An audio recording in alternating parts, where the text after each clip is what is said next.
Imagine waking up one day to find that time no longer exists. No clocks, no calendars, and no way to track the past or the future. How would you know when to eat, sleep, or even celebrate your birthday? The way that we measure time seems so natural, yet it's entirely a human invention. And that has shared our world or has shaped our world in ways that we rarely consider. Time is something that affects all of us. We schedule our days around the clock. We celebrate birthdays based off the calendar. And we even define history through time periods. I understanding how humans decided to measure time gives us an insight into the way civilizations evolved and how we get to where we are today. I've always been fascinated by the history of time and how different societies have measured it. Through research from various sources, I've uncovered some surprising facts about how our modern system of timekeeping came to be. Today, I'll take you on a journey through time, through the origins of how we measure time. First, I'll discuss how ancient civilizations kept track of time. Then, I'll explain how our modern timekeeping system developed. And then finally, we'll explore the debates and potential future changes in the way that we measure time. Before diving into how we measure time today, let's first look at how ancient civilizations made sense of it.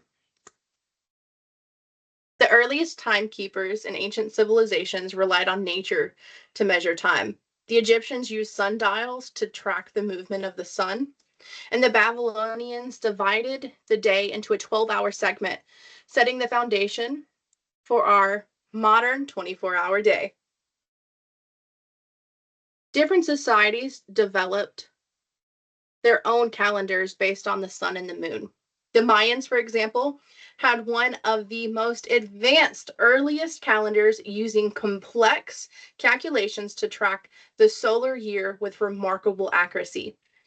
Ancient civilizations laid the foundation for timekeeping, but it was an innovation of later societies, particularly the Romans, that shaped the system that we use today. The Julian calendar, introduced by Julius Caesar in 46 BCE, standardized the 365 year, with a leap year for every 4 years. However, it was slightly inaccurate, leading to the adoption of the Gregorian calendar in 1582, which we still use today. The division of time into 24, 60 minutes, and 60 seconds comes from the ancient Babylonians, who used a base 60 numeral system. Later in 1884, the Prime Meridian Conference established time zones to synchronize the world's clocks. For centuries, this time based system has guided our lives, but emerged debates and technological advances and may soon redefine how we measure time. Scientists occasionally add a second or a leap second to our clocks to align with Earth's rotation. Some argue that this should be abolished as it complicates technological and navigation systems. The most precise timekeeping today is done with atomic clocks, which measures time by tracking vibrations of atoms. As technological advances, we may develop even more precise ways to measure time. Today, we explored the origins of timekeeping from ancient civilizations to our modern clocks and calendars. We also looked at the future of time, measurement, and the ongoing debates about how we keep time. The way we measure time has shared our history, our daily lives, and even our future.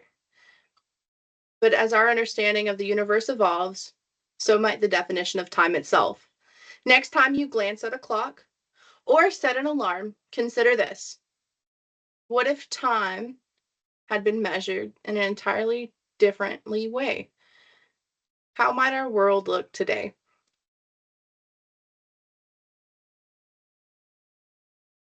Any questions?